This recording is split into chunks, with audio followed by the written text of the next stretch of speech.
2026, we are facing an epidemic unlike what we've seen since COVID, the lonely man epidemic.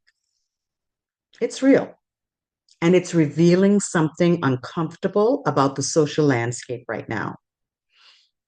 What's a man to do? Well, I can't answer that question for them. I can't help them with that. But here's what I can say to women. This is what happens when women stop negotiating their peace. Not because we don't want love, but because we don't want love that cost us who we are. Now, I'm not here to bash men, right? This isn't about what men have done wrong. There's a lot I think that we can do. But I'm naming a pattern, an old agreement that's no longer holding up, just like everything else around us that's tumbling down. It's an agreement where women had been providing the emotional labor and the stability and the access. And that deal, that agreement is ending. When women stop trying to be chosen and have that pick me energy, everything changes. And you can watch my video. I think I put it out about maybe a month ago that's titled When a Woman Belongs to Herself, Everything Shifts. When a woman stops organizing their life around being chosen, an entire dynamic changes. And we've become more discerning. We've become more sovereign, right? We stop mistaking attention for love. But in this video today, I want to talk about this archetype. And I'm going to redefine the way we talk about it. I'm redefining the seduction archetype as more as a magnetism, the magnetic archetype, that magnetic energy and power, where a woman is not performing for male approval or the male gaze, but from a form of self possession that's protecting her peace and it's expanding her choices in love and in business and in money, in career. So I'm going to walk you through four magnetic archetypes. A couple of them are historic, and one is from modern day. And I want to show you some practical steps to really embody that energy without losing yourself along the way.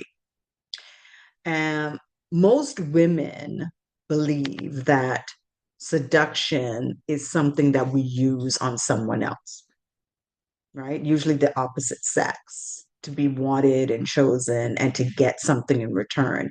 And at the age of 56, I've learned that real magnetism isn't about being wanted, it's about being felt.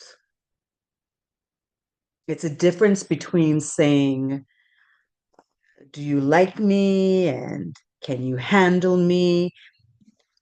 And even a deeper question beneath that, do I like myself? Right? So let's define this energy.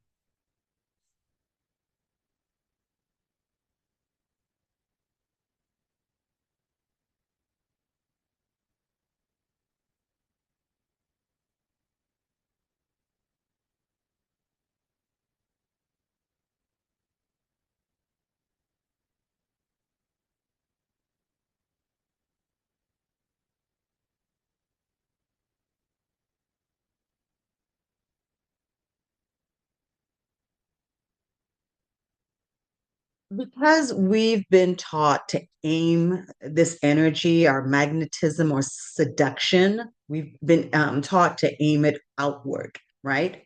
And I want us to start harnessing it towards our own success and how we show up and how we're being seen and how we're paid and how we choose to live without abandoning ourselves. Before we do that, let me just introduce myself. I am Marjorie. I'm the founder of the Emergent Women Collective and the Feminati. And I want to see women lead, live, and love from their truest self. So if you're new here, welcome. And please subscribe, like, and share this so that this video can reach more women who are ready to stop negotiating their peace. Now, the stakes are personal. Our mothers and grandmothers often had fewer options in their day, and many went into marriages that they didn't want to, right? Because they needed safety and stability, right? We don't have to do that now, although they're trying to get us back to that point, but I digress. You can now still choose marriage for security if you want, but you can choose it with a clear eye, right? No force, no pressure, no rushing into it. And that's why I don't want us to play with our magnetism, right? We need to know how to use it because if you don't, you'll still be in a power dance, right? You just won't be leading it. So here's what this looks like. This is not about being sexy, first of all. It's not about um, magnetism just to control outcomes, right? It's not about magnetism for control of attention, right? It's knowing how to elevate your value without proving yourself, right? It's about protecting your peace with clear limits and boundaries. And it's about walking into rooms and spaces without begging for a seat at the table. Women who learn how to do this, they own their power. They belong to themselves. You've heard me say that time and time again. They use it in a powerful way. They use it for their life, they use it for their work and the people around them, right? It isn't just for them. Now, let's look at women who've carried this kind of magnetic power and how they have used it. And that's where these archetypes have come from. Let's talk about the one and only Cleopatra, the Queen of the Nile, right? She didn't wait to be chosen. She chose. She used her magnetism to negotiate power, not just for herself, but for her people. Her power wasn't beauty, although history books like to name it as such. It was her intelligence at such a young age to know how to navigate powerful spaces and men. And it was the symbolism. And there's something that I learned about her as I read her history. Attention is political, it isn't neutral, right? It's not just about people noticing you. Attention is power because it can shape outcomes. And here's what I mean. You walk in a room, who's watching, right? And the eyes are on you. This is what she was able to do. People couldn't take their eyes off of her. That attention right there is about who gets opportunities, which doors you can walk through, your visibility, the invitations that you have. It's also about who gets believed, right? Whose story is trusted, whose pain matters, right? And whose no is respected and whose yes is valued. It's also about who gets protected, who's defended, who's given grace, and who is safe to be human. And then it's who gets resourced. Who gets the money, the support, the access, the second chances? Cleopatra understood all of this, and she understood her magnetic power. She was shaping the future. And she didn't just show up, she set the scene wherever she went. When she arrived in different cities, she wasn't just a leader. I'm sorry, she wasn't just a woman, but she was a leader. And she was shrewd and magnetic at the same time. She knew what she stood for, when to show up, and what she was willing to trade, sacrifice, or give away. Now, we know that she also used her seduction for survival. And this is the shadow side of that. So, the lesson that you can learn from this is that if you use magnetism only to survive for your survival, you can end up being a puppet and performing transactionally, always managing how you're seen instead of living from who you are.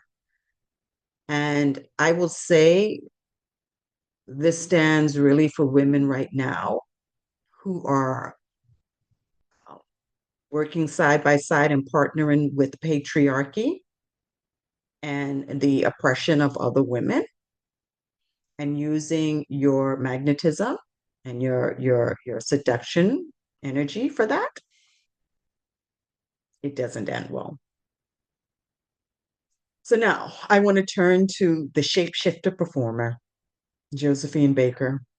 Josephine Baker turned entertainment into social mobility. She used her stage presence as her way to into rooms that weren't built for her. And this is again relevant for today. Josephine wasn't just an entertainer. She also used her access for her resistance work. And a lot of women, we know how to get attention, right? That's not rare. What's rare is knowing how to hold attention in a way that leaves a lasting mark. Being looked at is surface, it's a moment, but being remembered is power. Being remembered means people feel something when you speak. Your presence changes the room and the atmosphere. Your name comes up when opportunities are being offered up. You're being quoted and not just complimented. And Josephine Baker knew this. She created a feeling in the way she moved and danced and sang. She created a story that people carried even after the show was over. So that's why she wasn't only seen, but she was unforgettable. Now, what we can learn from Josephine is that seduction can be art and play and control of narrative. And this is the part many women don't know. Your magnetism isn't only in your body, it's in your art, it's in what you create. Art is how you shape futures, art is how you tell stories. Your play is how you activate your pleasure and your joy. And narrative is how you decide what people believe about you. You control your own narrative. And Josephine used all three. She used art to turn attention into impact. She used play to disarm people, right? And to stay in control. She used narrative. So she wasn't reduced to what people wanted to project onto her, like some of the roles that she even took. She played a World War II spy, French spy, I believe, right? And then there was also her position with the civil rights stance. She refused to perform for segregated audiences in America. She wouldn't let the public define her as entertainment without dignity. So here's what control of narrative would look like in real life for you, right? You decide what you share and what you keep. Everything does not have to be on the World Wide Web or on social media. Okay? You choose your own pacing and your own timing for what you want to share, what you want to offer, what you want to give. You don't explain yourself to people who haven't earned your trust and earned to hear your story. And you don't let others name you before you name yourself. So in business, we could think about that as branding. And in dating, that's self respect. It's the same principle. So the gift of this shape shifter performer archetype is about impact, right? Using your positioning and your role as impact. But the shadow side of that can be that you're exhausted, right? You're always on. And here's the danger in this archetype. When your shine gets rewarded, you start living just for the reward and the applauses. You're always staying on, even when you're tired. You can start turning your personality into a product. We've seen this happen, right? And over time, that costs you. That costs you your softness, your tenderness, your privateness, your ability to be held without being entertaining, your rest. This is why this archetype needs one thing to stay healthy, to be at home inside herself, a place where she doesn't have to impress anyone, a place where she can just be her, she can be ordinary, where she's loved without performing. So if you have to keep entertaining to keep being valued, that's not power. That's a trap. Next, none other than the vulnerable muse, Marilyn Monroe. She mastered softness as a spotlight, but that same spotlight became a cage for her. She shows us something that's very simple and true. Women can be adored and still not be safe. Women can be visible and still not be held with care. And similar to Cleopatra, but where Cleopatra would direct a room, Marilyn could draw a room in. She didn't have to be loud to be powerful. If you heard her speak, her speech was very soft. She didn't have to dominate to be unforgettable. Her presence was like an invitation. That's a kind of power many women carry. And Marilyn wasn't just one thing, she carried layers to her.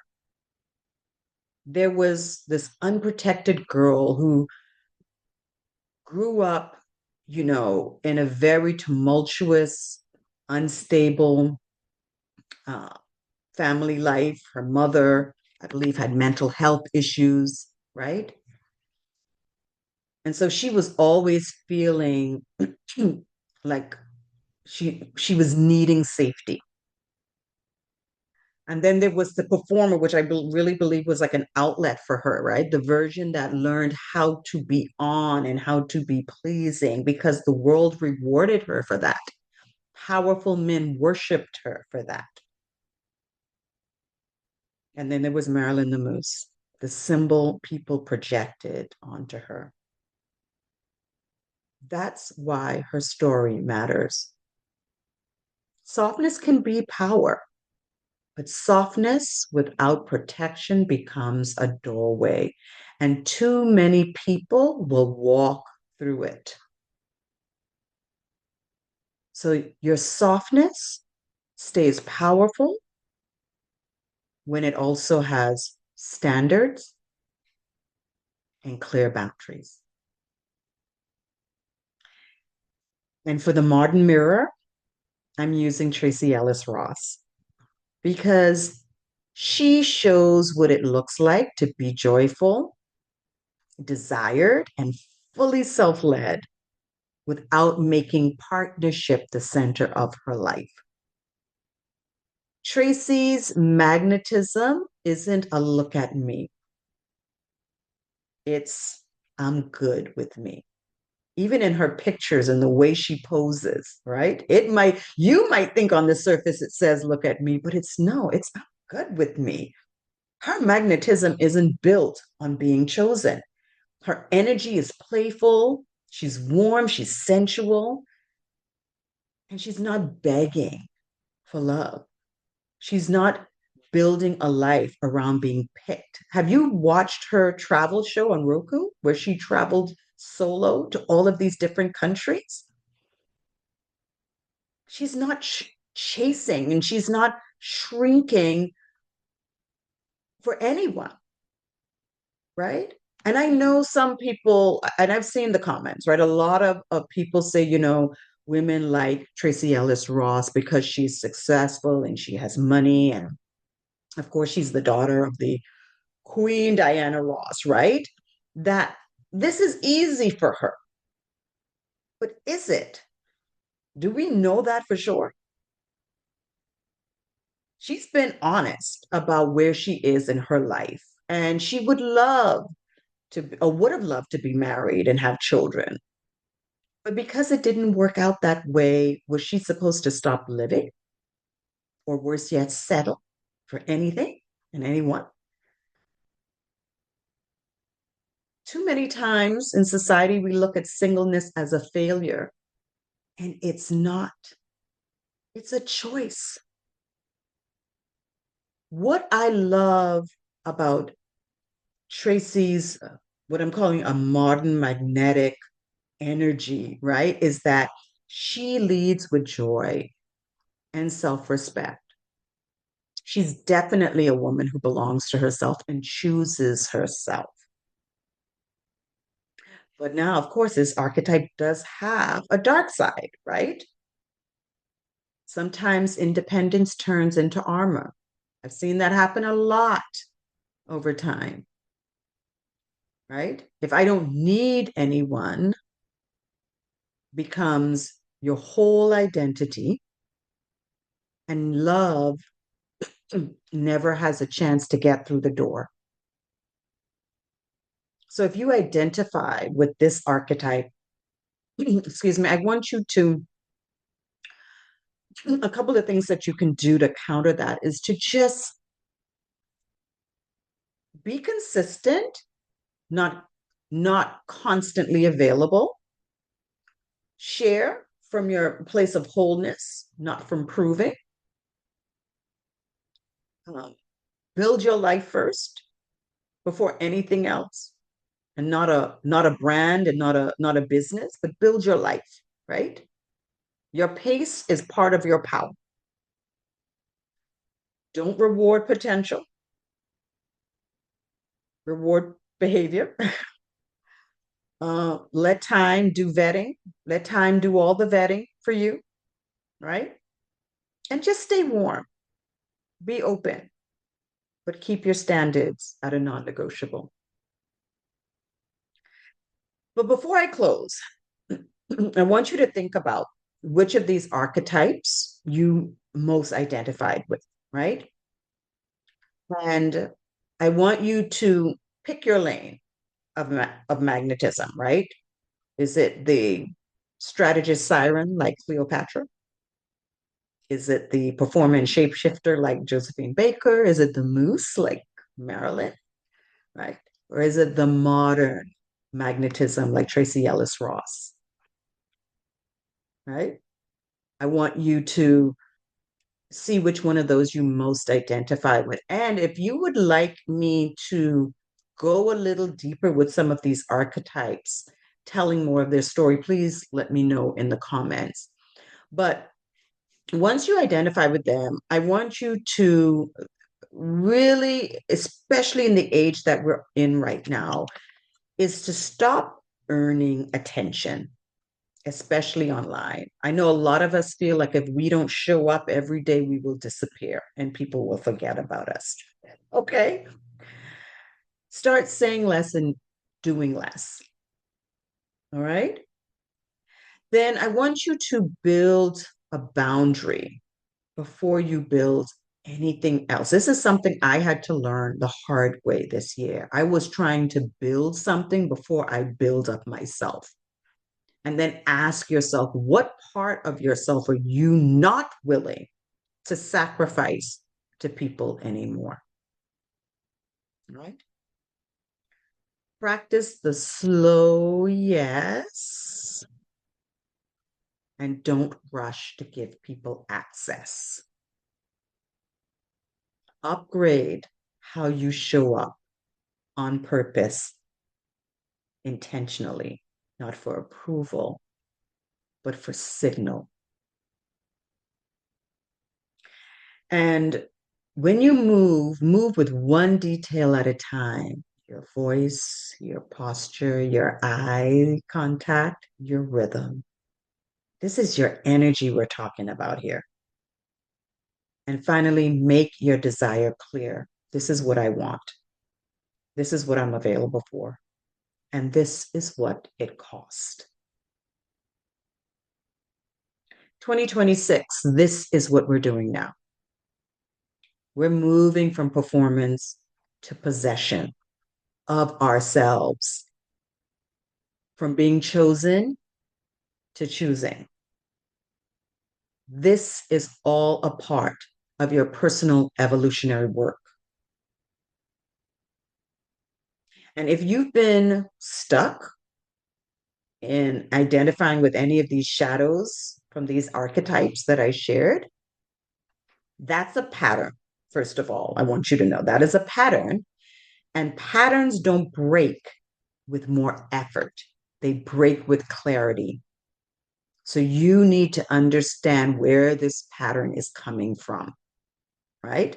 And that's exactly what you will get clarity on in my emergence map. This will help you see what story you've been living inside. If we identify that shadow, right? That shadow part of the archetype, right? What you've been protecting yourself from with this story, and why that same dynamic keeps repeating itself at work, in your business, in love, and in how you show up in the world. So if you're ready to start negotiating your piece, just comment, signal below in the comments, and I'll get you that information. So for now, until next time, I am Marjorie, and this is the work of remembering who you are before the world told you who to be. I'll see you next time.